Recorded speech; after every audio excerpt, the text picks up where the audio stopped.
안녕하십니까. 중앙대학교 에너지시스템공학부 분장학 교수입니다. 예, 본 강의는 전산설계 기초 10주차 2차 시 강의가 되겠습니다. 예, 저희가 지금까지 이제 회귀 분석에 대해서 다 공부를 했습니다. 아마 이제 여러분들이 대부분의 이제 선형 혹은 이제 비선형 회귀 분석을 이제 손으로 할 수도 있을 것 같고요. 그다음에 코딩 알고리즘으로도 할 수 있지 않을까 싶습니다. 오늘은 챕터 17장 조금 더 가벼운 주제에 대해서 한번 이야기를 해보도록 하겠습니다. 오늘 할 것은 폴리노미얼 인터폴레이션, 회귀 분석이 아니라 아마 보관이라는 말을 쓰고 있는 것 같습니다. 그 사이와 사이를 연결해 준다라는 뜻에서 인터폴레이션, 연결을 해준다, 보관이라고 표현을 하고 있고요. 폴리노미얼이라는 건 이제 다차항식을 얘기를 하고 있기 때문에 다차항을 통해서 연결을 해주겠다라는 뜻으로 생각을 하면 되는 이제 회귀 분석보다는 조금 더 편한 형태가 되겠습니다. 그래서 오늘 이제 공부를 해야 될 내용은 이제 폴리노미알 코에피션트를 이제 회귀 분석 말고 이제 보관이라는 걸 통해서 얻어낼 수 있을 것 같고요. 매트랩에서는 이제 폴리핏이라고 이미 저희가 회귀 분석을 할 때도 사용을 했던 함수입니다. 근데 이제 어떤 경우에 대해서도 이제 회귀 분석이 아니라 보관이 수행될 수 있고요. 그에 따라 미안합니다. 그에 따라서 폴리발이라는 함수를 써가지고 이제 보관을 한 다음에 코에피션트 얻은 다음에 다시 플러스를 해봐야 되잖아요. 그런 함수를 해볼 거고요. 이제 아마 주되게 다룰 내용은 이제 뉴턴 폴리노미알, 그다음에 라그랑지안 폴리노미알에 대해서 두 가지에 대해서 한번 이야기를 해보도록 하겠습니다.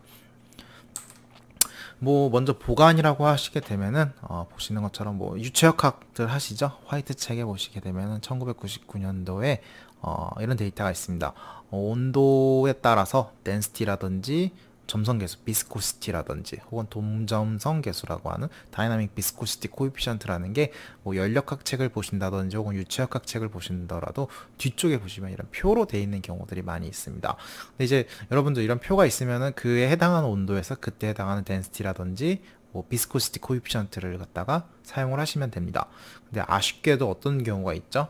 어떤 경우가 있냐면은 나는 30도 정도에서 온도에서의 덴시티라든지 비스코시티를 알고 싶은데 이런 경우엔 표에 나와 있지가 않습니다. 이런 경우에는 여러분들 어떻게 하시죠? 바로 이 사이를 적절하게 보관을 하셔가지고 그 중간값을 쓰는데요. 바로 이럴 때 사용되는 게 바로 인터폴레이션이 되겠습니다. 물론 이제 여러분들이 이미 선형 보관이라는 것을 이미 개념적으로 너무나도 잘 알고 있기 때문에 예를 들어서 저희가 35도에서의 값을 알고 싶다면 이 중간값을 가져가서 취하시면 되겠죠. 물론 이제 이런 온도에 따라서 덴시티가 변하는 게 선형이지 않을 것 같은데 그래도 가장 간단한 방법은 이제 선형을 통해서 구한다라고 생각을 하시면 되겠습니다. 그래서 가장 간단한 방법으로는 두 점을 잇는 직선을 구한 후 그 직선식을 이용하여 온도에 해당하는 매개 변수 값을 얻는 것이다 라고 하고 있고요. 이를 저희는 선형 보관이라고 얘기를 하고 있습니다. 물론 많은 경우에 매우 적절하게 사용이 될 수도 있긴 하지만은 예를 들어서 데이터가 상당히 큰 공률, 즉 선형적으로 증가하는 경우가 아니라 데이터가 막 크게 변동을 하는 경우에는 그때는 많은 오차가 발생을 할 수가 있기 때문에 적절하게 사용을 하셔야지 그냥 무턱대고 사용을 하시면은 안 된다라는 단점도 있게 되겠습니다. 그렇다면 이제 적절하게 어떻게 추정을 할 때, 그 사이를 추정을 할 때 쓰는 방식이다라고 생각을 하셔도 되겠고요. 사실은 회귀 분석 같은 경우에도 그 사이, 데이터 사이를 적절하게 보기 위한 방법이었다라고 생각을 하셔도 틀린 경우는 아닙니다. 근데 이제 어떨 때는 보관이라고 하고 어떨 때는 이제 회귀 분석이라고 하는지에 대해서도 한번 이야기를 해보겠습니다. 다음은 이제 보관 방식의 예가 되겠습니다. 첫 번째 두 점을 잇는 1차식이다 라고 되어 있고요. 그 다음에 세 점인 경우에는 당연한 거겠지만 직선을 잇는 것보다는 이렇게 곡선을 잇는 게 좋겠죠. 그 다음에 네 점인 경우에도 이런 2차원 곡선보다는 당연한 거겠지만 3차원 곡선을 이으면 되겠습니다. 물론 이 사이를 이렇게 1차원 곡선에 2개 혹은 1차원 곡선에 3개를 활용을 해가지고 연결을 하셔도 크게 무리가 없을 것 같은데요. 그렇더라도 이렇게 직선으로 연결한 것보다 이런 곡선으로 연결을 해서 한 게 데이터를, 추세를 정확하게 따라가고 있지 않을까라고 생각을 할 수가 있잖아요. 그렇기 때문에 우리는 이런 보관을 사용을 하고 있습니다. 근데 이제 앞에 획이랑은 좀 차이가 있는데 어떤 차이가 있죠? 지금 지나가는 모든 직선이 데이터 포인트를 다 지나가고 있습니다. 우리가 앞에서 회귀 분석은 어땠었죠?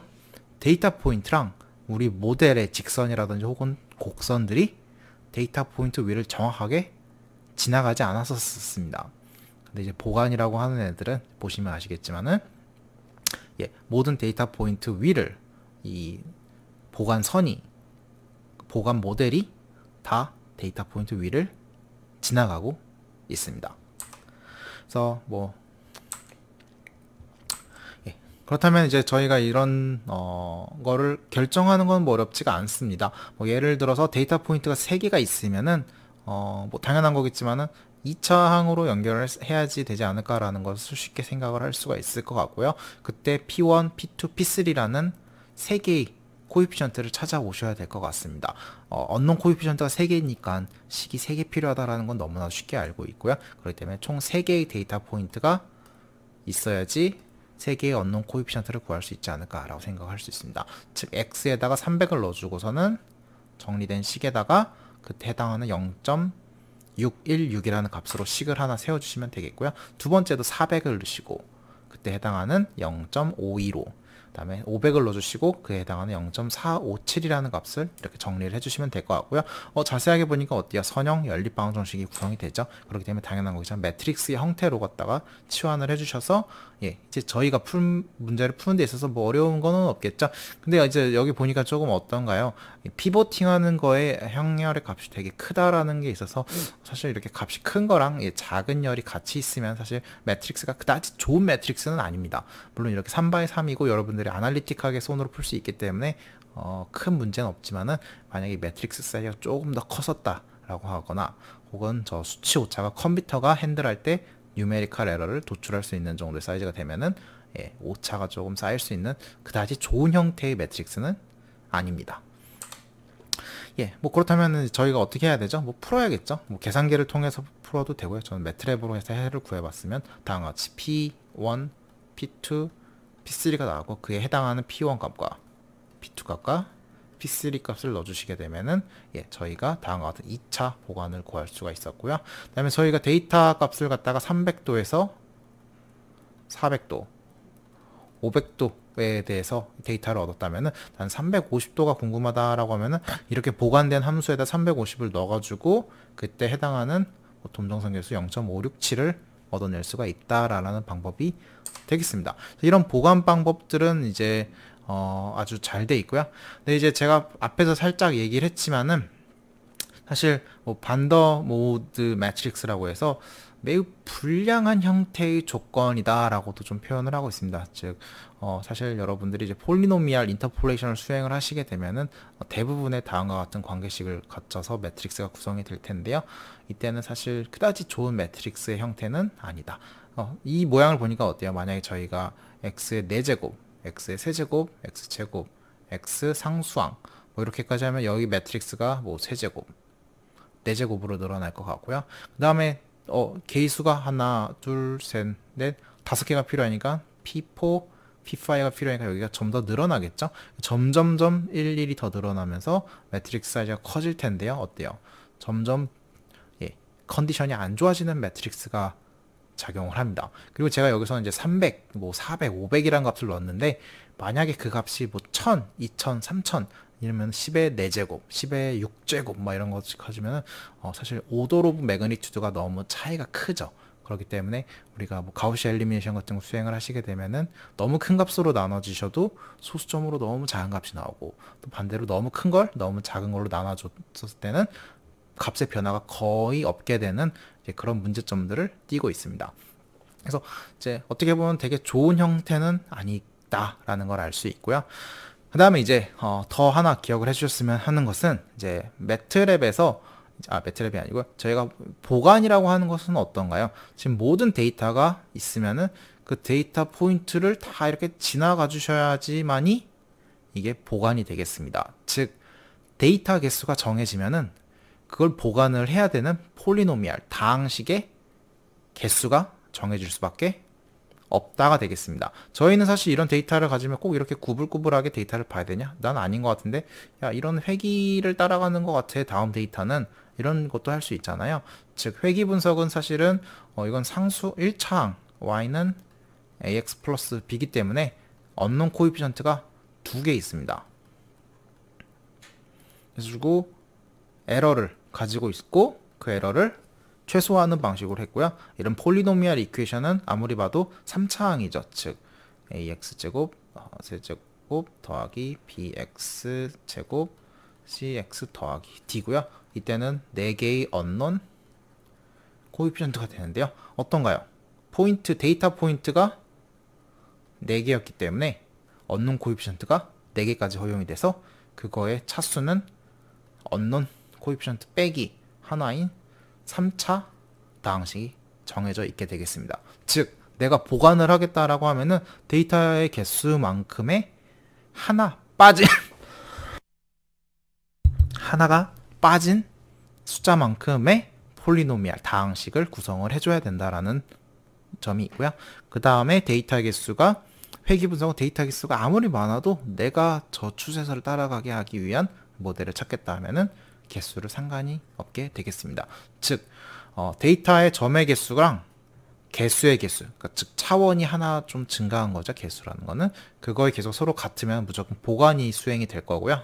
수행을 하셔야 되겠고요. 그게 아니고 데이터 점의 개수에 비해서 내가 모델의 개수가 조금 더 적다면은 그때는 회귀 분석이 수행이 되셔야 됩니다. 즉 매트랩에서 폴리핏이라는 걸 수행을 하시게 되면은 그 데이터의 개수에 따라서 만약에 몇 차로 보관을 하겠냐, 몇 차로 회귀 분석을 하겠냐 했는데 제가 3차를 했습니다. 근데 데이터가 3차를 했는데 데이터가 4개도 없어. 그러면 자동으로 4개보다 더 많으면은 야 3차를 하면 안 되겠는데 하는 게 아니라 회귀 분석을 수행을 하고요. 데이터가 4개면은 이제 보관을 하고요.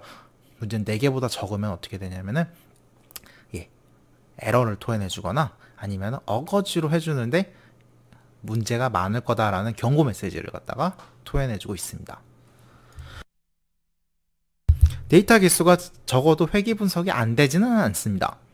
대신 너무 많은 조건, 부정이죠. 저희가 부정 불능 문제 같은 거 얘기할 때 undeterministic하게 결정이 되다 보니까 수많은 해 중에서 하나를 주는데 그게 정확하다라는 보장이 없다라는 에러를 토해내 줄 것 같습니다. 즉 저희가 보관이라고 하는 것은 즉 데이터 개수를 가는 만큼 그 차원에 맞는 인터폴레이션을 수행을 하겠다라는 뜻이 되겠고요. 즉 데이터 개수가 너무 많아지면 어떻게 될까요? 폴리노미알의 차수가 너무 커져 버리죠. 그러다 보니까 저희 어때요? 차수가 앞에서도 다시 보시면은 차수가 너무 커지면 매트릭스도 커지고 그 다음에 데이터가 이렇게 간다고 해서 나는 이렇게 4차에 그랬지만 다음 과연 1로 갈까요? 사실은 1로 갈 확률도 있잖아요. 즉 정확하게 예측을 해주지도 못한다라는 단점도 있겠습니다. 그리고 뭐 나중에 뒤에서 얘기할 텐데 과접합의 문제도 있어서요. 저희가 인공지능 얘기할 때도 과접합에 대해서 살짝 얘기를 했었는데 그런 문제들도 있습니다. 그런 문제를 조금 더 쉽게 해결하기 위해서 첫 번째 제안하는 방법은 뉴턴 보관 방법이 되겠습니다. 즉 데이터 포인트가 아무리 많아져도 나는 그 데이터 포인트랑 데이터 포인트 사이를 서로 어떻게 하겠다? 선형 보관으로 연결을 하겠답니다. 너무 다차항으로 갖다 연결을 하게 되면 데이터가 10개, 11개, 20개 되면은 그렇다고 해서 그걸 19차항으로 풀 리피팅을 할 수가 없잖아요. 그렇기 때문에 얘를 갖다가 그 사이를 선형 보관을 하겠다라는 방식이 되겠고요. 아주 간단합니다. 내가 실질적으로 어떠한 위치를 갖다가 찾고 싶은데 그 위치를 두 포인트가 있으시면 x1이란 포인트랑 x2라는 포인트가 있으면 이 사이를 선형이라고 하고 이쪽 중간에서 x라는 점에서 나는 이 값이 궁금한데 라고 하시게 되면은 당연한 거겠지만 바로 이 삼각형 트라이앵글 뭐죠? 밑변분의 높이 밑변분의 높이 이 비율은 서로 일정해야 되죠. 기울기가 똑같으니까. 그렇기 때문에 x 빼기 x1 밑변의 길이 윗변의 차이 그 다음에 그 밑변의 길이 밑변의 차이를 갖다가 그렇게 표현을 하시면은 이 관계는 똑같이 가겠습니다. 즉 그렇기 때문에 우리가 마지막 궁금했던 건 뭐였었죠? 여기서 1을 지워도 될 것 같습니다. 이 fx가 궁금했던 거죠. fx에 대해서 정리를 해주시게 되면 다음과 같이 되겠고요. 이렇게 계산을 하고서 보고 나니까 어떻죠? ax 곱하기 플러스 b에 해당하는 아주 단순한 선형 1차 함수와 같은 형태가 되겠고요. 그래가지고 또 뭐 여러 가지가 있긴 하지만 이 앞에 개수가 어땠죠?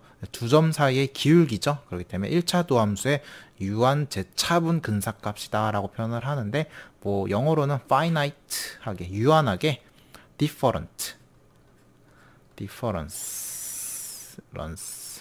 유한 차분 해주고, 그 다음에 유한 차분 1차로 했기 때문에 유한 1차 도함수 정도다 라고 표현을 해주고 있습니다. 그래서 두 점 사이의 기울기를 통해 가지고 그 점을 지나는 사실 공식을 한 거죠. 뭐 어렵진 않습니다. 그래가지고 그래서 저희가 인터폴레이션을 수행을 하는 데 있어서 뭐 데이터를 뭐 여러 가지가 있다고 치면은 뭐 얘랑 뭐 얘를 이렇게 인터폴레이션 하지는 않겠죠. 그렇기 때문에 뭐 우리가 어떤 개형을 볼 때 데이터 포인트가 점점 많을수록 그 인터폴레이션 선형 보관하는 게 실제의 형상을 잘 따라가지 않을까, 폴리노미알을 한 거랑 거의 유사하게 따라가지 않을까라는 생각을 할 수가 있겠습니다. 그래서 실질적으로는 트루 라인은 이렇게 그레이 회색 라인, 이쪽이 실제로 트루. 네, 나는 데이터 포인트를 얻고 봤더니만 이렇게 두 개밖에 못 얻었던 겁니다.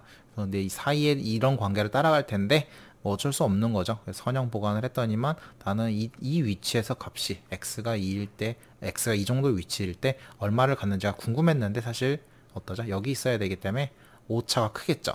그 말은 즉 이 오차를 줄이려면 어떻게 해야 되죠? 이 사이의 데이터 포인트라고 할 수 있는 애들을 조금 더 많이 체크를 해가지고 얘를 이렇게 연결 여기 이렇게 하면 데이터의 에러가 확 줄어들죠. 그래서 그런 방식을 통해야지 되지 않겠느냐라는 단점이 있습니다. 그래서 선형 보관은 최대한 많은 데이터 포인트를 얻어와 주셔야 되겠습니다. 그래서 먼저 예제로 간단하게 한번 선형 보관을 해보겠습니다. 선형 보관법을 이용하여 로그 2의 값을 추정해 보겠습니다. 물론 계산기 두들기 좀 바로 나오겠는데요. 그러지 말고요. 로그 1을 넣으시면 0이다 라고요. 로그 6을 넣으시면 1.791759라는 값을 나오겠습니다. 그래서 이 사이에 있기 때문에 인터폴레이션을 수행을 해서 할 거고요. 그 다음에 이제 뭐 당연히 오차가 크겠죠. 0하고 6 사이에서 2를 찾는 거보다는 0하고 4 사이에서 2를 찾는 게 에러가 줄어들 거라는 걸 알기 때문에 한번 로그 4일 때도 이런 값을 가질 때 그러면은 선형 보관을 따로 한번 해보겠습니다. 그래서 우리가 앞에서 fx라는 걸 찾으려고 했었을 때 어떻게 했었죠? 먼저 함수값 두 번째 위치에서의 함수값이랑 그 다음에 둘 사이의 기울기였죠? 누가 먼저 했었죠? x2 미안합니다. x1이랑 그 다음 x2 빼기 x1 f의 x2 빼기 x1 두 개의 기울기에서 이 x1이기 때문에 x는 x1으로 가야겠죠. 그래서 x1이라고 하는 것은 뭐 1로 생각을 해주시면 될 것 같고요. x2라고 하는 것은 6이라고 생각을 해주시면 되겠습니다. 그 다음에 그 값은 뭐 1.79 얼마 이쪽은 빵이고요. 이쪽은 빵으로 하면은 좀 더 쉽게 계산이 되겠네요. 그래서 0.3583이 나왔고요. 또 같은 방식으로 2라는 값을 여기는 이거 지우셔도 될 것 같습니다. 2라는 값을 한번 선형 보관을 해서 찾아보겠습니다. 4란 위치를 통하시면은 4 빼기 1에 그때 1.38 빼기 0 0이기 때문에 2 빼기 1로 계산을 해주시게 되면은 2라는 건 내가 그 로그 2를 찾고 싶으신 거죠. 그래서 계산을 해보니까 이렇게 됐고요. 사실 오차가 크죠. 그래서 실제 오차라는 거는 투로 오차를 찾아달라고 하고 있죠.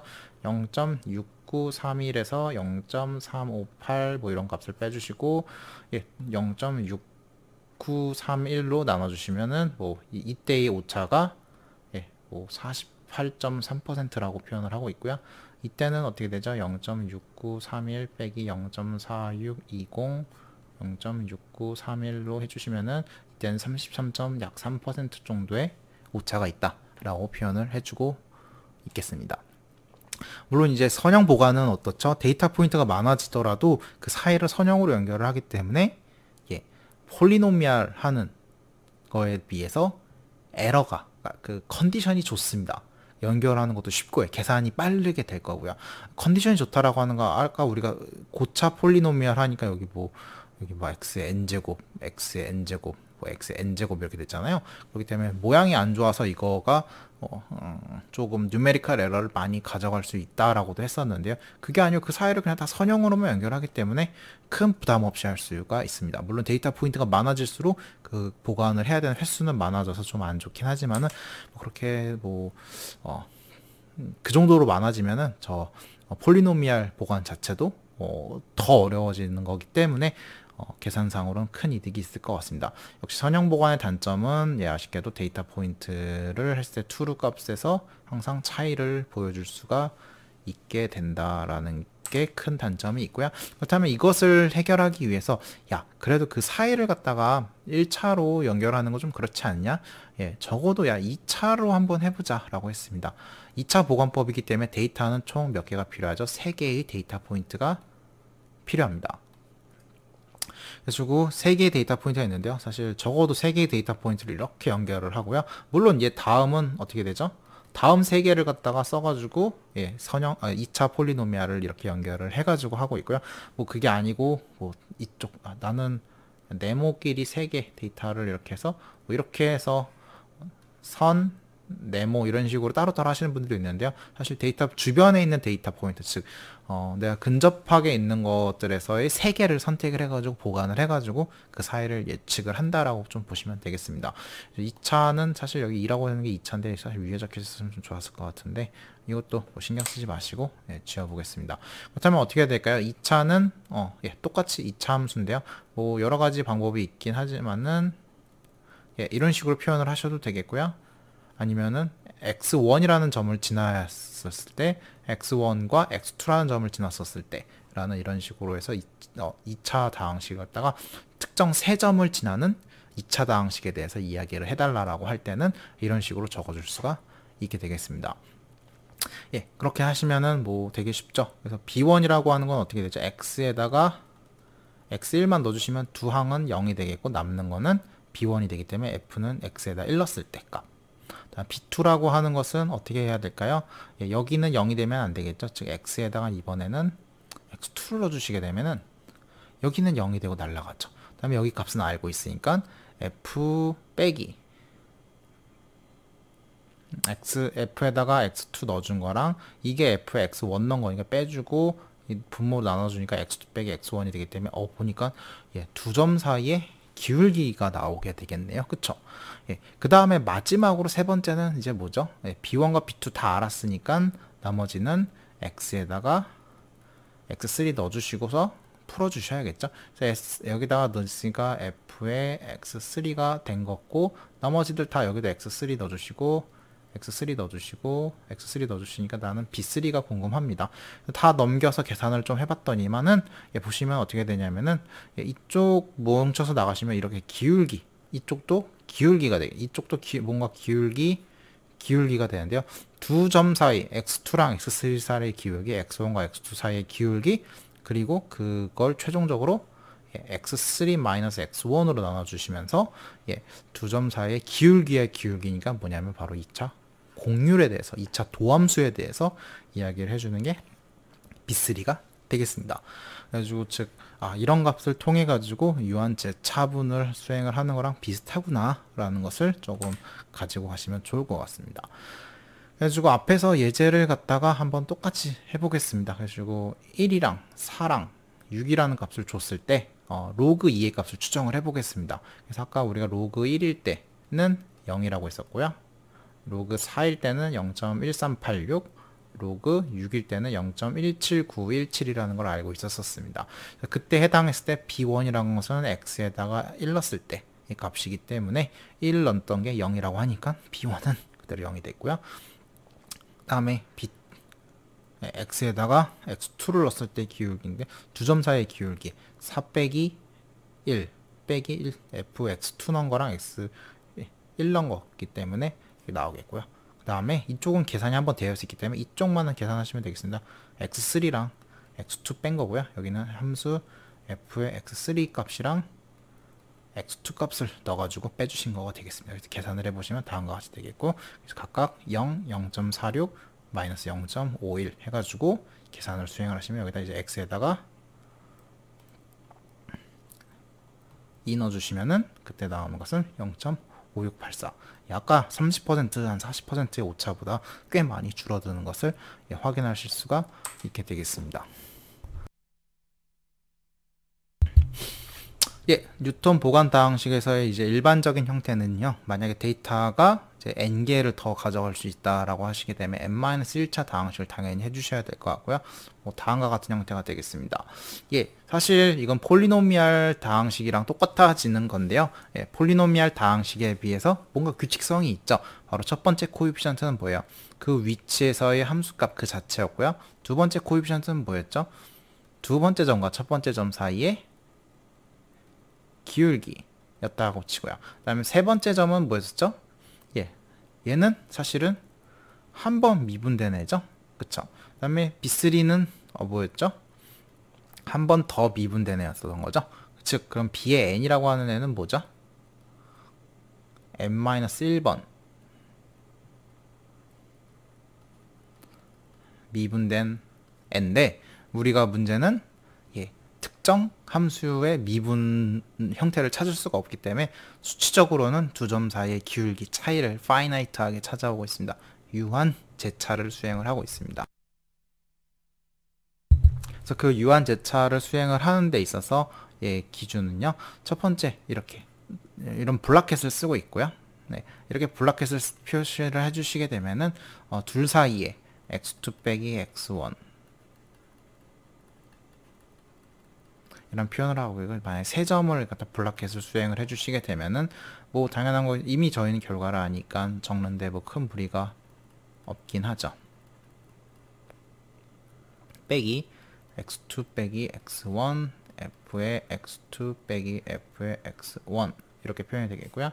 x3 빼기 x1인데요. 근데 이거 자세히 보니까 이거 우리 표기 방법이 하나 있었는데 방금 앞에서 대괄호 x2, x1 대괄호 닫고 이쪽도 그 표기 방법을 따라가시게 된다고 하면은 좀 공간이 좀 부족하니까요. 이쪽에다 적겠습니다. 예, 저 표기법을 따라가면은 나는 x2랑 x1을 이렇게 표시를 하면 될 거고 앞에도 f, x3랑 x2를 갖다가 이렇게 표기를 하면은 되지 않을까 싶네요. 그쵸?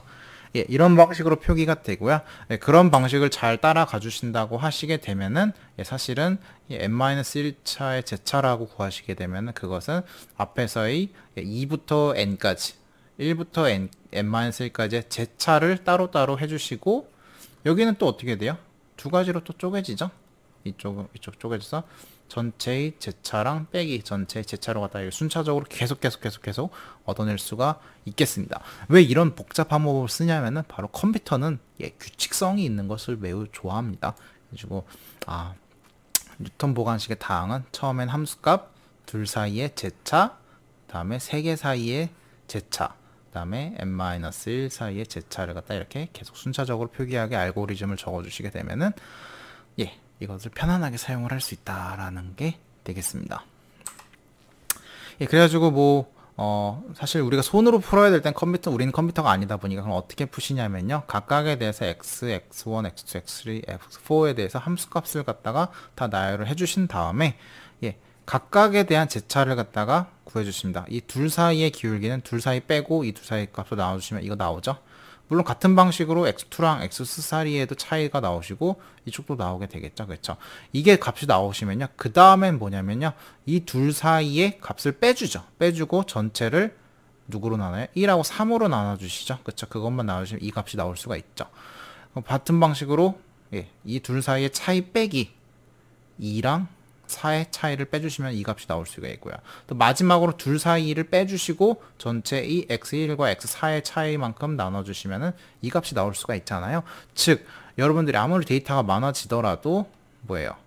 이 학습 알고리즘을 잘 사용을 하시게 되면은 두 개 뭉치고 두 개 뭉치고 두 개 뭉치고 또 두 개 뭉치고 두 개 뭉치고 해서 최종적으로 하나 물론 한 단계를 더 가겠죠. 더 있으면 사실 더 갑니다. 그래서 이렇게 해주시면 어렵지 않게 풀 수 있다라는 방법이 되겠습니다.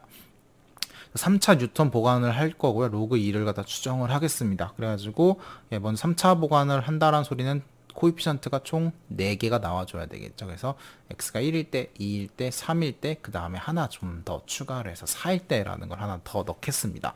그래가지고 3차 폴리노미얼 이퀘이션 다음과 같이 표현이 되겠고요. 그래가지고 얘를 갖다가 x1과 2 사이, 2와 3 사이, 4와 3 사이를 갖다가 제차를 갖다 취해 주셔야 되겠죠. 물론 B1은 푸시나 마나 x가 1넣었을 때는 아까 0이라는 거 이미 너무나도 잘 알고 있고요. 그 다음에 여기 이게 바로 B2가 돼버리겠죠. 그 다음에 B3를 구하는 데 있어서 얘랑 얘네들을 서로 빼주셔가지고 빼주신 다음에 전체를 6하고 1, 5하고 4로 나눠주신 그 값으로 여기 바로 이 첫 번째 얘가 앞에서 B3가 되지 않을까 싶습니다. 그 다음에 또 여기를 또 한 번 더 재차를 해주시게 되면은 이 둘을 빼주셔야겠죠. 그래서 두 개를 빼줬습니다. 최종적으로 5와 1 사이에서 빼기를 6하고 1 사이를 빼야 될 것 같은데 여기 6 아닌가 싶습니다. 5 맞습니다. 죄송합니다. 여기서 왜 5라고 하냐면요. 저희가 x4를 5라고 잡았잖아요. 순서는 상관없습니다. 1, 2, 4, 5, 6 이렇게 한 게 아니라요. 그렇기 때문에 이건 어쩔 수 없이 그냥 5라고 하겠습니다. 그래서 해주시면 다음과 같이 되겠습니다. 그래서 마지막으로 얘네들이 나왔던 이 코에피션트가 마지막 B4가 되겠습니다. 해주고 첫 번째 나왔던 B0, 두 번째 나왔던 얘가 B1, 세 번째 나온 애가 B3, 마지막 나왔던 애가 B4가 되는 아주 신기한 마법이 되겠습니다. 물론 저희가 1, 4, 6 말고 5, 6을 서로 위치가 바꿔줘야 될 것 같긴 한데요. 데이터라는 게 꼭 순차적으로 들어간다라는 보장은 없습니다. 물론 이제 좀 아쉬운 게 그렇게 따지면 1, 4랑 5랑 그러니까 1, 4, 5, 그 다음에 6이랑 이렇게 인터폴레이션 하는 게 제일 좋지 않을까 싶은데요. 네, 뭐 엄밀하게는 저희가 이 데이터 4개를 활용을 해서 3차 보관을 같이 한 거인 것 뿐이지 그때 뭐 데이터를 넣으실 때 뭐 몇 번째 걸 넣는다라고 해서 뭐 크게 순서에는 큰 영향을 미치지는 않습니다. 이런 방식으로 뉴턴 보관을 수행을 하시게 되면은 우리가 앞에서 그냥 다항식 폴리노미알 보관을 했던 거에 비해서 어떻게 되면은 수치 오차가 상당하게 줄어든다라는 장점을 가지고 있습니다. 우리가 앞에서는 선형 보관하시게 여기 다 1111이고 여기 뭐 x의 n제곱 뭐 이런 식으로 값들이 들어갔었잖아요. 그래서 이런 경우에 1 컨디션이 돼서 조금 역행열이 잘 안 나와서 값이 오차가 커질 수도 있는데요.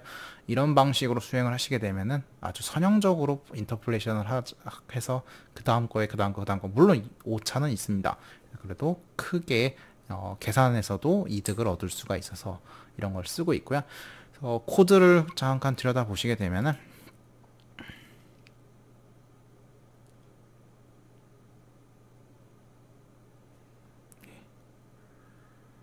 뭐라?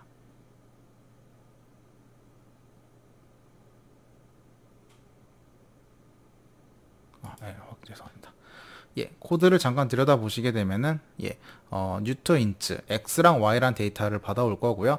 x라는 것은 이제 인터폴레이션을 뭐 independent variable for the interpolation output에 대해서 뭐 independent한 값을 준다고 하면은 그때의 y로 어떻게 나가는지가 되겠습니다. 물론 사실 데이터 두 개만 주시게 되면은 인터폴레이션 자동으로 수행이 되겠습니다. 먼저 들어오신 다음에 데이터 개수가 되게 중요하죠. 그렇죠?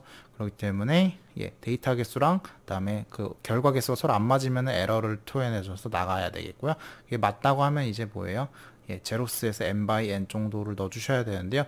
이 제로스를 갖다 수행을 하는 첫 번째 이유는 뭘까요? 저희 앞에서 봤던 뭐였었죠? 이런 그 표를 만들어 주려고 하는 거죠. 여기 좀 줄어들고 여기는 줄어들고 최종적으로 이렇게 하나 얻는 거. 그래서 이 과정을 하려고 하는 매트릭스를 이렇게 좀 크게 B를 만들어 주고 시작을 하고 있습니다. 그래가지고 만들어 주신 다음에 첫 번째는 당연한 거겠지만은 y 값들을 다 첫 번째 행에다가 여기다 다 넣어주시는 거겠죠. 넣어주신 다음에 뭐죠? 그 다음부터 이제 재차를 수행을 해주셔야겠죠. 재차라고 하는 것은 뭐죠? 둘 사이에서 차이를 갖다 빼준 거를 x 값의 차이로 나눠주고 있는데 그 과정을 몇 번을 해야 되죠? 첫 번째는 자동으로 돼 있으니까 두 번째부터 n 번째까지를 여기서 하나, 둘, 셋, 넷 이렇게 해주시고 그 다음에 쭉쭉쭉 가는 과정을 두 개의 폰문으로 갖다가 표현을 해주고 있습니다. 그래서 B 매트릭스가 차지긴 했는데요. 대부분은 0으로 하방은 이 밑에 하방은 다 0으로 차져 있고 위에 상방은 값으로 차져 있죠. 약간 LU분해 한 것처럼 어퍼 트라이앵글처럼 차져 있습니다. 찾아서 계산이 된 다음에 그 다음에 가져가신 다음에 뭐 하죠? 저희는 그 B의 첫 번째에 있는 애들이 다 중요하죠. B의 첫 번째에 있는 애들만 가지고서는 함수를 인터폴레이션 하는 거가 다음과 같은 코드 알고리즘이 되겠습니다. 데이터를 x랑 y 같은 거 넣어주시고요. 그 다음에 말씀하신 내용을 웹에서 죄송합니다. 검색해 갑자기 핸드폰이 요새 인공지능이 발달하네요. 대답을 학생들도 대답을 안 하는데 핸드폰이 대답을 해주고 있네요. 농담이고요. 어쨌거나 x라는 y를 해주시고 그 다음에 우리가 2라는 값을 추정을 하고 싶을 때 이렇게 넣어주시게 되면은 그 앞에서 과정을 거치신 다음에 인터폴레이션이 되겠고요.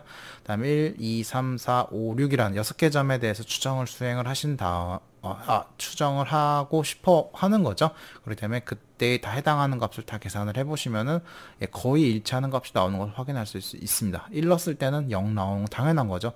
왜냐하면 이 보관이라고 하는 것은 그 1, 4, 6, 5는 이 넣어준 이 값이랑 똑같아야 됩니다. 그래서 얘네들은 똑같고 얘네들은 오차가 사실은 있겠죠. 그렇게 해서 계산이 된다라고 생각을 해주시면 되겠습니다. 그 다음엔 이제 저희가 수행할 것은 이제 라그랑지안 보관 방법이 되겠습니다. 물론 이제 그 라그랑지안 보관 방법이라고 하는 애도 사실은 뭐 앞에서 봤던 이제 선형 인터폴레이션이랑 거의 유사가 하겠습니다. 근데 그 형태가 조금 더 특이하다기보다는 조금 더 활용을 하기가 좋아서 이제 더 공부를 하고 있고요. 라그랑지안이라고 하는 것은 이제 직선으로 연결하고자 하는 두 값의 가중평균으로 선형 보관을 한다라는 뜻을 좀 가지고 있습니다. 그래서 저희가 가중평균이라고 하는 것은 뭐냐면요. 만약에 내가 어떤 함수값이 궁금하다. 근데 나는 양쪽 끝값은 알아. 근데 가중을 했으면 좋겠는데요. 만약에 이 위치 x라고 하는 애의 위치가 x1과 x2의 중간이면 어떻게 할까요, 여러분들은? 당연하죠. 야, 반반 아니야? 반반 이렇게 가져가야 되는 거 아니야? 라는 걸 생각을 하실 수가 있겠죠. 근데 뭐 만약에 나 위치가 x1으로 좀 치우쳐져 있는데 라고 하면은 여러분들은 어떻게 할 건가요? 0.9랑 0.1을 적절하게 섞어주면 되지 않겠느냐? 라는 생각을 해볼 수가 있겠죠. 바로 이런 방식으로 보관을 해보겠다라고 하는 게 라그랑지안 보관 방법의 먼저 기본 핵심이 되겠습니다. 그래가지고 어떻게 하냐면요. 간단합니다. 첫 번째 앞에 0.9, 0.5는 가중치 L1. 두 번째 함수에도 L2라는 가중치를 곱할 텐데요. 그 가중치를 다음과 같이 두 점 사이의 전체 길이는 x1과 x2 차이잖냐. 그러니까 그리고서는 내가 얼만큼 x2로부터 떨어져 있는지. 물론 이제 순수하게 얘가 x1이 되면 어떻게 되죠? 얘가 1이 돼버리죠. 그 말은 여기가 1이죠. x1은 1이 되고. 그러면 물어볼게요. x가 알고 봤더니 x1이었어. 그러면은 당연하죠. f에 x1 넣은 거랑 똑같아야 되고 여기 1 되고 여기는 0이 돼줘야겠죠. 그렇게 0이 되게 할 수 있는 함수는 바로 다음과 같이 x2 빼기 x1, x 빼기 x1인데 여기에 만약에 누가 들어가면은 x1이 들어가면 어떻게 되죠? 0이 돼버리죠. 이런 방식으로 표현을 해주고 있습니다. 즉 위치에 따라서 전체 거리 분의 상대방까지의 거리를 알면은 대충 내 거의 포션을 알 수가 있는 거죠. 상대방이랑 거리가 멀면 멀수록 나랑 가까운 거잖아요. 그래서 그쪽에 가중치를 줄 수 있다.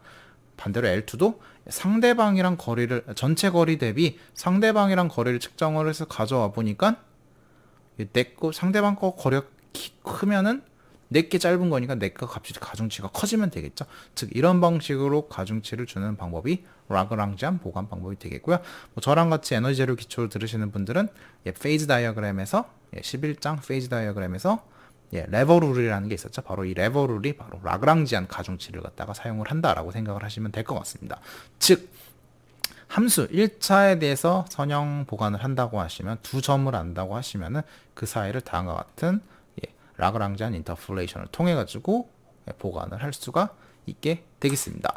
그래가지고 이런 라그랑지안 보관 방법은 좀 특이한 특성이 있습니다. L1은 내가 x가 1일 때는 1이 되고요. 그때의 L2는 0이 됩니다.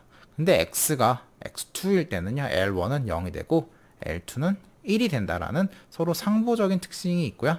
그래서 이쪽은 L1은 1이고 L2는 여기서 0이잖아요. 그래서 서로 0과 1을 갖다 서로 완전 상보적으로 가져간다는 특징이 있고요. 또 재밌는 특성은 뭐가 있냐면은 L1과 L2를 더하시게 되면 항상 1이 된다라는 특성을 가지고 있습니다. 진짜 해볼까요? x2 빼기 x1에 x의 x1 x1 빼기 x2였나요? x 빼기 x2였죠? 이거 해주시면 x가 서로 캔슬아웃, 이거 부호 바뀌면서 x가 서로 캔슬아웃 되면서 남는 것은 x2분의 x1분의 x2 빼기 x1 1분의, 그러니까 전체는 1분의 1, 그래서 1이 되죠? 그래서 항상 1이 되고 있습니다. 근데 이제 나 라그랑지안 인터폴레이션을 그 사이가 왜 이렇게 선형으로 보냐 라고 할 수도 있잖아요. 2차로 볼 수도 있지 않겠느냐 라고 하시면은요, 물론 2차를 보려면 점이 당연한 거죠. 3점은 필요하기 때문에 그런 경우에도 똑같습니다. 그래서 아주 확장을 하는 가장 간단한 방법은 선형 보관을 했던 L1을 갖다가 더 추가를 해주는 방식이 되겠는데요. 이게 L1, L2, L3가 될 텐데요.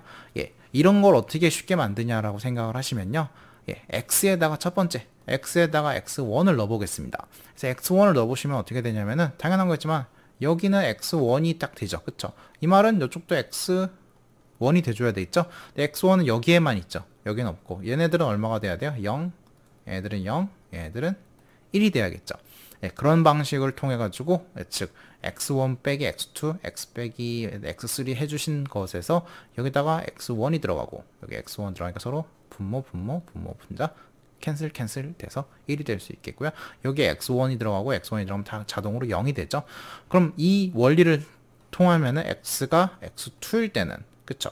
그래서 x2가 여기 x 빼기 x2가 없죠. 그래서 나머지들은 다 0, 0이 돼서 이쪽만 1이 돼서 x의 x2가 살아남겠습니다. 같은 방식으로 x3가 되면은 0 더하기 0 더하기 1에 f의 x3가 나오면서 전체는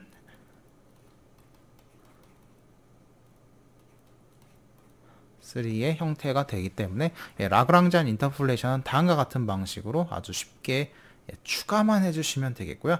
뭐 이게 된다고 하면은, 만약에 4차 라그랑지안 인터폴레이션을 한다고 하면은 거기에 해당하는 L1이라고 하는 것은 2 사이, 2랑 3 사이, 3이랑 4 사이인데, x1이 넣었을 땐 0이 안 되면 좋겠으니까 x2랑 x3랑 x4랑 빼주시면 되겠죠. 그래서 아마 너무나도 간단한 방식으로 갖다가, 죄송합니다.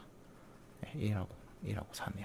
이런 식으로 갖다가 표현을 해주시면 되겠고요. 이거를 제너럴라이즈 해주시게 되면은, 우리의 라그랑지안 인터폴레이션이라는 것은 사실 이렇게 들여다보니까 L2의 x2 이게 계속 반복이 되고 있으니까 얘를 시그마로 합쳐주는 거죠. li랑 fi로 갖다 이렇게 합쳐줘서 표현을 해준 거죠. 그래서 표기를 했고요. 그때 해당하는 라그랑지안이라고 하는 것은 우리가 앞에서도 봤지만은 x의 1, x의 2, x 빼기 x2 이런 식으로 되어 있었잖아요. 뭐 추가를 하자고 하면 x1에서 3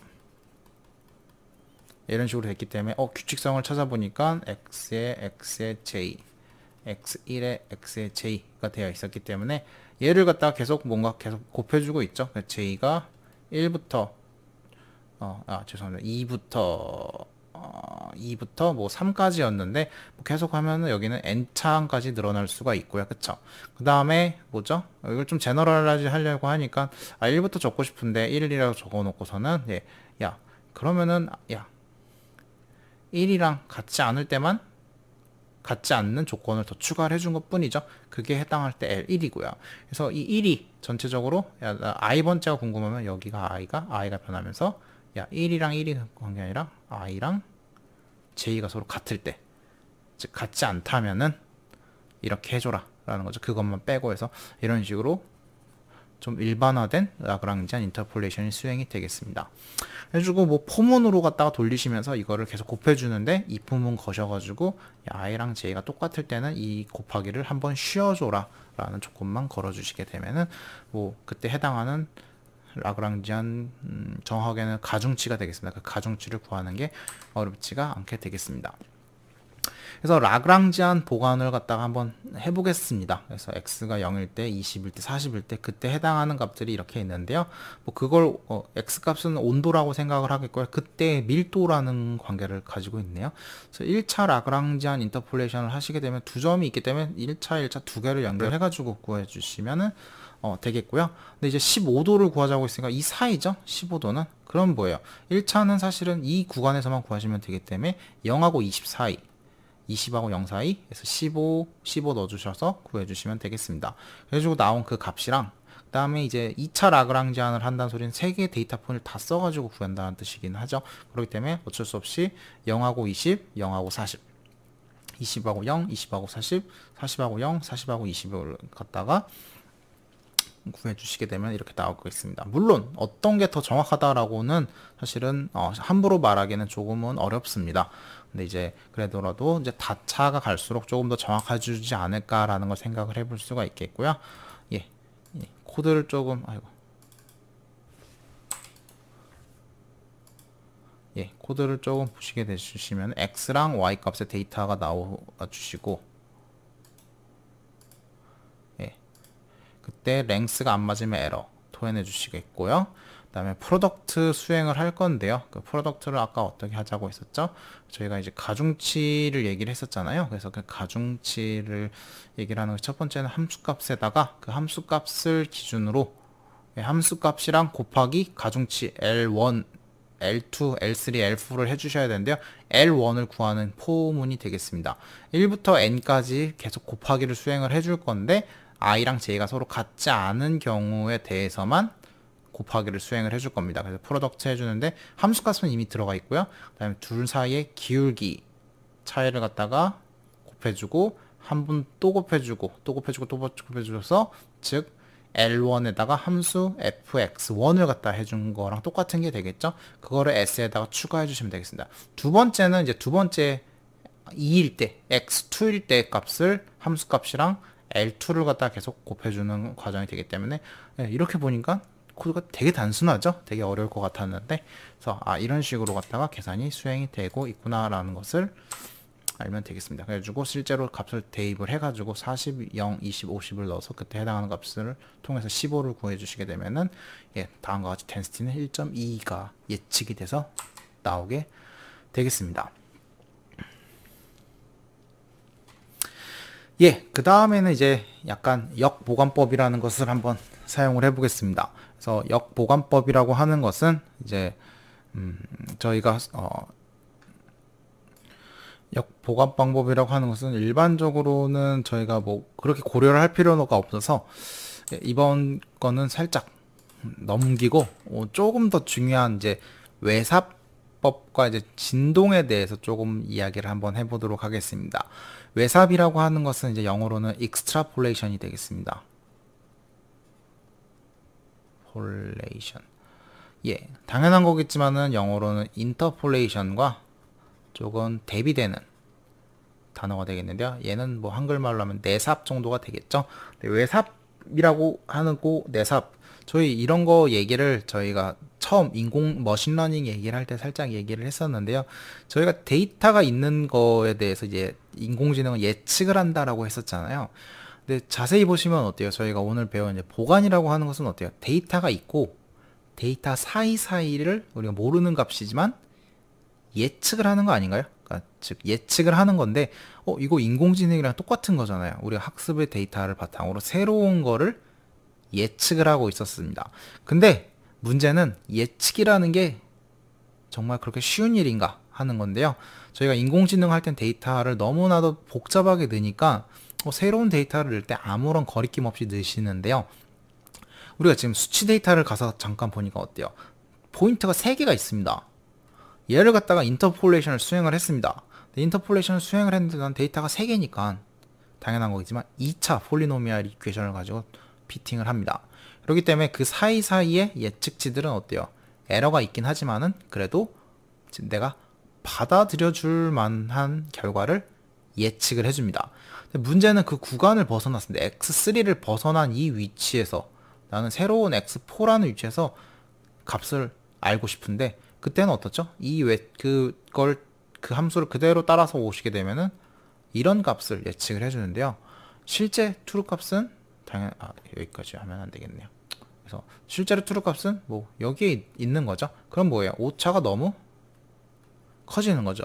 즉 이런 거는 제대로 된 예측이라고 할 수 있을까요? 제대로 된 예측이라고 할 수가 없습니다. 즉 우리는 사실은 데이터가 있으면 그 사이에서는 예측을 수행하는 게 합리적일 수 있겠지만은 그 데이터의 구간을 벗어난 곳을 새로운 곳을 예측을 하는 것은 엄밀하게는 이 외삽을 통해서 수행을 하시게 되면은 대부분 크게 오차를 가질 확률이 너무나도 큽니다. 즉 이런 익스트라폴레이션은 수학적으로는 수행을 하실 수가 없습니다. 즉 예측을 할 수가 없습니다. 근데 인공지능을 하시는 분들은 이게 된다라고 얘기를 하시는 거랑 똑같은 거거든요. 즉 우리가 학습하는 데이터의 범위가 우리가 새로운 데이터를 예측을 할 때 그 새로운 데이터는 사실은 이 데이터 범위 안에 있어 주셔야 됩니다. 즉 우리가 고양이 사진을 막 학습을 합니다. 근데 거기다가 나중에 갑자기 강아지 사진을 넣어주시게 되면은 데이터의 범주가 벗어났기 때문에 예측을 하실 수가 없습니다. 이게 된다라고 말을 하시는 분들은 이런 기본 컨셉조차도 잘못 이해를 하시고 계신 거죠.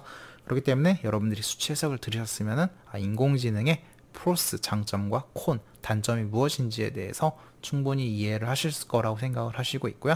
뭐 당연한 거지만 익스트라폴레이션을 하기 위해 가장 좋은 방법은 새로운 데이터 포인트를 하나 더 도출을 해주셔야 되겠습니다. 여러분들 아마 지금 종이 헬리콥터 비행기의 데이터를 받으셨을 텐데요. 데이터만 보셨을 때는 어떻을까요? 날개가 길어지면 길어질수록 잘 알고 있고요. 뭐 폭이 너무 커져도 안 좋고 적당하게 중간 사이즈의 폭일 때 가장 잘 난다라는 데이터를 아마 여러분들이 도출을 하셨을 것 같습니다. 근데 제가 최장 비행을 할 수 있게 fmin con 혹은 fmin 서치를 해달라고 했었는데요. 어떤 친구들은 아마 날개 길이가 너무나게도 말도 안 되게 크게 될 때 가장 오래 난다라는 결과를 도출을 하신 분들이 있을 겁니다. 그런 분들은 어때요? 내가 범위 구간 밖으로 벗어난 결과를 익스트라폴레이션 예측을 하신 거죠. 즉 제대로 된 예측이라고 할 수가 없게 되겠습니다. 그래서 저희가 fmin 서치는 제약 조건이 없기 때문에 그 구간을 마음대로 벗어날 수가 있고요.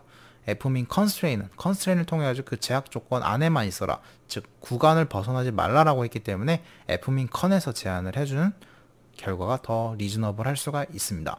근데 우리는 알죠. 날개 길이가 조금 더 길어지면 더 잘 날 것 같다라는 걸 알고 있는데요. 그렇다면 그 가정이 맞다라는 것을 확인하고 싶으시면 어떻게 하셔야 될까요? 맞습니다. 날개 길이를 늘려서 비행을 다시 해보셔야지 그 구간 밖을 예측을 하실 수가 있게 되겠습니다. 엄밀하게는 구간을 늘려서 구간 안에서 예측을 해주셔야겠죠. 즉 익스트라폴레이션이 아니라 데이터를 더 늘리셔서 인터폴레이션을 수행을 해주셔야 되겠습니다. 뭐 어쨌거나 이런 외사법의 위험성이라는 것은 뭐 여러 가지 제가 100번 강조해도 부족함이 없는데요. 뭐 이렇게 데이터들이 있습니다. 과거 한 80년도에 인구 데이터인데요. 이 인구 데이터를 보시고 7차 다항식을 갖다가 뭐 데이터가 몇 개죠? 하나, 둘, 셋, 넷, 다, 일곱, 여덟. 죄송합니다. 8개이기 때문에 7차 다항, 잠시만요. 9개인데 2000년도의 인구를 예측하자라고 했기 때문에 총 8개의 데이터만 가지고 8개 플러스 1개인데요. 8개의 데이터만 가지고 2000년도의 데이터를 한번 예측을 해보자 라는 게 되겠습니다. 뭐 당연한 거죠. 눈으로 보시면 어때요? 값이 증가하고 있죠. 그래서 증가하니까 당연히 증가할 거다라는 건 너무나도 잘 예측을 하실 수 있으실 것 같은데요. 그럼 저희가 7차 다항식으로 한번 구성을 잠깐만요. 한번 좀 7차 다항식과 구성을 한번 해보겠습니다.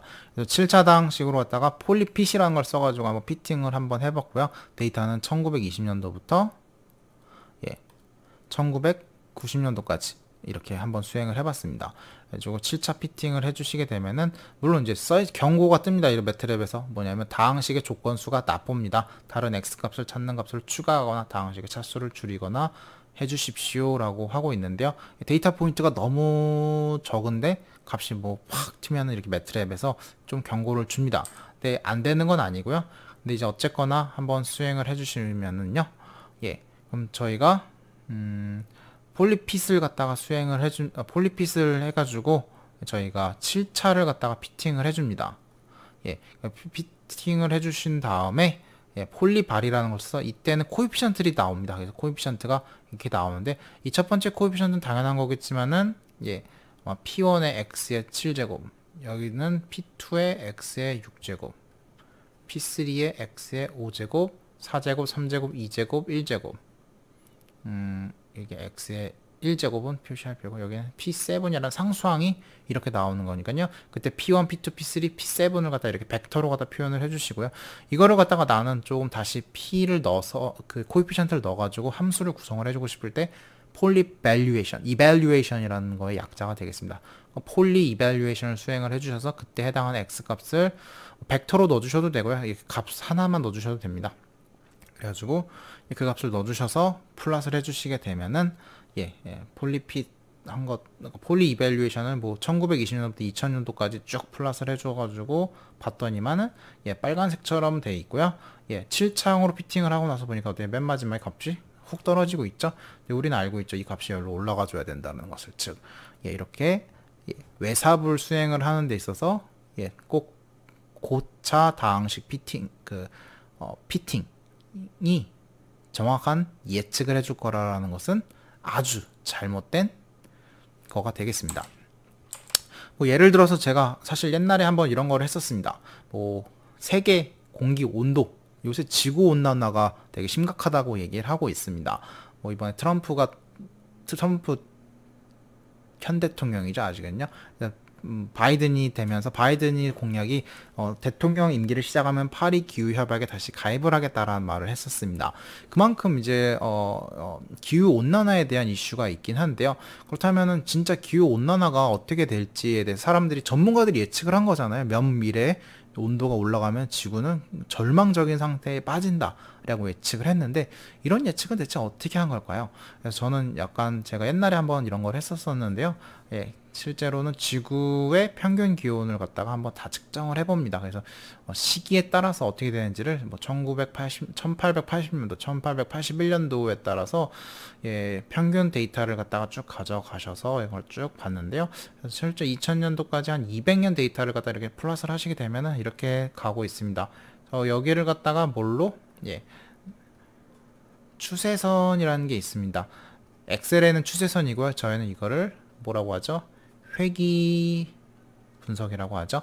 그래서 회귀 분석이라고 할 수 있을 거고요. 그래서 이런 회귀 분석을 통해서 다음에 어떻게 된다? 어떻게 할 거다라고 예측을 하는 거죠. 전문가들이 이렇게 하고 있습니다. 물론 이 파란색 솔리드 라인은 어떻죠?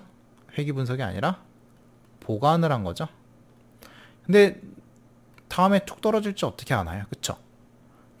즉 익스트라폴레이션은 조심해서 하지 않으면은 정확한 예측을 할 수가 없습니다.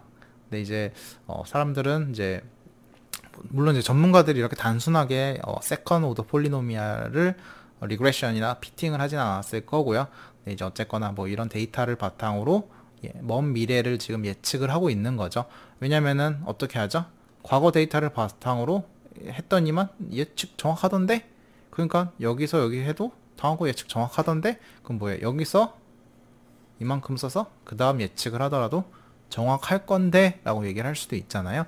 즉 이 방식은 뭘 따르고 있죠? 저희가 뉴럴 네트워크 학습을 할 때 80% 데이터를 바탕으로 20%를 예측을 해봤더니 맞던데, 그러니까 하나 정도 더 들어와도 비슷한 데이터가 들어오면은 예측될 건데 라고 주장을 하는 거죠. 그래서 사실 그런 방식을 통해 가지고 사용을 하고 있습니다. 그래서 약간 통계적인 기법도 들어가야 될 것 같고요. 어쨌거나 뭐 익스트라폴레이션은 될 것 같아도 함부로 얘기하시면은 올바르진 못하다라는 것을 좀 강조를 하고 싶었고요. 그다음에 마지막으로 이제 진동 바이브레이션이 있습니다. 근데 이제 문제는 또 뭐냐면은, 그럼 이제 학습이라는 데 있어서는 뭐죠? 학습은 많이 배우면 배울수록 학습을 많이 했다라고 생각하실 수가 있습니다. 근데 진짜 그럴까요? 더 많으면 더 좋은가? 여러분도 어렸을 때 부모님들이 공부를 정말 많이 시켜서 중앙대 오셨습니다. 근데 어떻죠? 가끔 그런 분들도 있죠. 했는데 끊임없이 더 하라고 하시는 분들 있잖아요. 근데 더 하다 보니까 반항심 때문에 공부를 좀 하기 싫어지잖아요. 그래서 여러분들이 중앙대를 왔을 수도 있습니다. 농담이고요. 어쨌거나 더 많으면 더 more, the better 아닙니다. 즉 더 많으면은 예측을 하는데 오히려 불안해지는 거죠. 몰랐으면 직진을 할 텐데 알아버리니까 얘가 위로 갈지 저 데이터 보니까 아래로 갈지 나는 헷갈립니다. 그래서 그런 경우에 이제 더 문제가 되는데요. 바로 진동 문제가 발생을 합니다. 다항 보관식에서는 그러니까 고차다항식을 수행을 하시게 되면은 이제 뭐 불량 조건이 된다 이런 게 아니라 그냥 그림으로 조금 더 보시게 되면은 보시는 것처럼 다음과 같은 좀 함수가 있습니다. 좀 특이한 함수가 되겠는데요. 사실 이 함수는 분모에 이제 다항식이 있다 보니까 x 이런 함수를 좀 분석을 하는 가장 좋은 방법은 극값으로 한번 보내보겠습니다. x를 무한대로 보내버리면 얼마로 가죠? 무한분의 1이 되기 때문에 0으로 가죠. x가 무한대로. 마이너스 무한으로 가더라도 똑같이 0으로 가고 있고요. 이런 경우에 무한으로 보냈는데도 둘 다 0이라고 하면은 예상을 해볼 수 있는 건 x를 0으로 보냈을 때는 1로 가고 있죠. 즉 x가 1일 때 최대값을 갖고 죄송합니다. x가 0일 때 1이라는 최대값을 갖고 그 다음부터는 이런 값을 가질 수 있겠구나라는 것을 예측할 수 있는 그런 모델이 되겠는데요. 사실 이런 모델을 이제 뭐 정규분포를 따르고 있는 모델일 수도 있긴 한데요. 런지 함수라고 표현을 하고 있는데요. 이거를 바탕으로 마이너스 1부터 1까지 등간격 5개랑 11개의 데이터로 이 함수를 피팅을 해보겠습니다. 뭐 당연히 예상하시는 건 5개보다 11개가 이 모양을 더 잘 따라갈 거라고 생각을 하잖아요. 그쵸? 근데 이제 5개를 쓰시면 4차 폴리노미알, 11개를 쓰면 10차 폴리노미알 이퀘이션이 나올 거기 때문에 이걸 한번 플러스를 한번 해보겠습니다. 그래가지고 먼저 결과만 살짝 보시게 되면은요, 총 5개를 갖다가 피팅을 하신 거는 보시는 것처럼 노란색으로 아주 잘 따라가고 있는데 10차 폴리노미알 피팅을 하시게 되면은 뭔가 이렇게 크게 튀는 경우가 발생을 합니다. 즉, 이 사이에서 인터폴레이션 수행하시게 되면은 오차가 너무 큰 값을 토해내주고 있죠. 즉, 진동을 하게 되겠습니다. 즉, 우리가 폴리노미알 이퀘이션으로 따라갈 수 없는 함수의 모양이 있을 경우에 데이터 포인트가 점점 많아지면 많아질수록 이게 10개가 되고 20개가 되더라도 폴리노미알이 아무리 증가하더라도 오히려 에러를 더 크게 나타낼 수가 있다라는 문제점을 안고 있습니다. 즉, 우리 모든 삶의 현상이 폴리노미알 이퀘이션으로 표현되면 참 해피하겠는데 그렇지 않은 경우들이 너무나도 많기 때문에 이런 경우에 이런 데이터를 바탕으로 추세나 혹은 피팅을 하시게 됐을 때 사실 추세는 문제가 없습니다. 왜냐면 물론 추세도 똑같습니다. 사실 추세를 뭐 고차 폴리노미알로 추세를 따라가겠다, 찾아보겠다 하면 이런 거 당연히 나오겠고요. 근데 이제 이렇게 보관을 하시게 되면 이런 문제점이 있기 때문에 바로 이런 바이브레이션 문제가 되겠습니다. 이거를 인공지능에서는 과접합이란 말을 쓰고 있습니다. 즉, 제가 아마 엠리스 데이터셋 홈워크 2번째에서 6만 개의 데이터를 셋을 줬습니다. 그 데이터셋을 갖다가 한번 할 때 저희가 뉴럴 네트워크를 이제 뭐 1개, 2개에서 뭐 전 30개 정도의 예제를 보여드렸는데요. 그걸 쭉 노드의 개수를 점점 증가시키다 보면은요, 사실 우리가 예상할 수 있는 건 점점 더 정확도가 증가할 거다라는 것을 확인할 수가 있습니다. 즉, 저희가 6만 개 중에서 저는 한 80% 4만 8천 개를 학습을 시켰고요. 나머지 한 12,000개로 테스트를 해봤습니다. 근데 이제 뉴럴 네트워크를 증가시키면 증가시킬수록 학습하는 데이터에 대해서는 정확도가 엄청 크게 올라갑니다. 그래서 에러가 점점 줄어들 거라는 것을 확인할 수가 있는데요. 근데 과접합을 하다 보니까 넘버 오브 뉴런이 늘어나다 보니까 내가 트레이닝 하는 거에 대해서는 에러가 점점 감소합니다. 근데 테스트 하는 것도 어느 순간 감소를 하다가 어느 순간 올라가게 된다. 이걸 그려달라고 했었던 건데요. 바로 과접합에 의해서 오히려 얘네 점들을 정확하게는 쫓아가지만은 예측하는 함수는 오히려 저희는 이 중간값을 예측시키는 거잖아요. 새로운 값을 줘가지고 새로운 모양을 줘가지고 그렇기 때문에 오히려 오차가 더 커지는 문제점을 가져간다라는 것을 바로 인공지능 하시는 분들은 이런 형태로 표현을 해주고 있기 때문에 여러분들 홈워크 2의 기본적인 이유는 바로 다음과 같은 진동 과접합에 의해서 발생하는 문제가 되겠습니다. 즉 뉴럴 네트워크를 아무리 증가를 시킨다고 하더라도 나중에는 어느 순간에는 테스트의 에러가 점점 증가하기 때문에 일정량은 줄여야 된다. 즉 무조건 데이터 개수만큼 보관을 많이 하면 안 되고요. 어느 순간 줄여야 되는, 즉 추세선 리그레션을 수행을 하셔야 된다라는 것이 바로 다음과 같은 원리가 되겠습니다. 그래서 이제 물론 이제 정확하게 따라갈 수 있게 몇 차를 피팅을 해야 되느냐라는 것을 쉽게 얘기를 하는 것은 쉬운 일은 아닌 것 같습니다. 근데 이제 이거는 이제 엔지니어링 마인드가 들어갑니다. 그래서 인간 마음이다라는 거죠. 컴퓨터가 쉽게 해결을 할 수가 없는 부분이기도 한데요. 물론 그거를 해결할 수 있게 알고리즘들도 많이 개발이 되고 있습니다. 그래서 여러분들 꼭 인공지능이 100% 무슨 문제를 다 해결할 거다라는 생각을 갖지 말아 주셨으면 좋겠고요. 물론 이런 걸 듣고서 어디 가서 그거 안 된다던데 라고 교수님이 그랬어요 이렇게 하지 마시고요. 아는 척 하지 마시고 이걸 해결하기 위해서 사람들이 수많은 기법들을 사용을 하고 있습니다. 뉴럴 네트워크에서도 이미 사람들이 다 알고 있습니다.